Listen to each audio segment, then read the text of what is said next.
കുട്ടീനെ എങ്ങനെ എത്തിച്ചു നോക്കിട്ട് പോയിട്ട് കാര്യമില്ല. ആ കുട്ടി നിങ്ങൾ എന്ന് കണ്ടതാ? കുട്ടി നീച്ചുമ്പോ നിങ്ങള് പണിക്കോവും, കുട്ടി ഉറങ്ങുമ്പോ നിങ്ങൾ തിരിച്ചു വരും. നമുക്ക് ഒരു ദിവസം ഒന്ന് ലീവ് എടുത്തുകൂടെ പോക്കരാക്ക?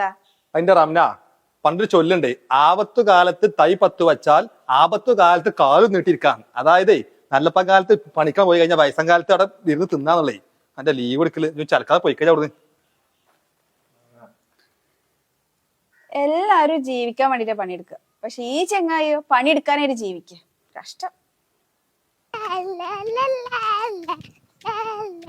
അല്ലാതെ ആരാത് പോക്കൻ കുട്ടോ? കുട്ടി ഒന്ന് കടയിൽ പോയിട്ട് വരാ.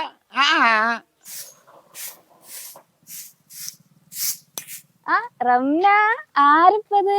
പോക്കരാക്കാൻ്റെ കുട്ടിയോ? ഇജ് എടുക്കാ പോക്കര കുട്ടിയോ? അങ്കനാടിക്കാ? ശരി. ആരത് പോക്കരുട്ടിയോ?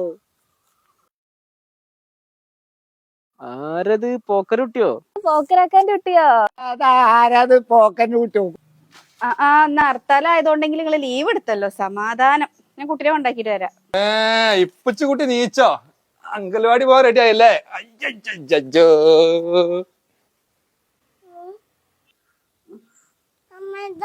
പോക്കരാക്ക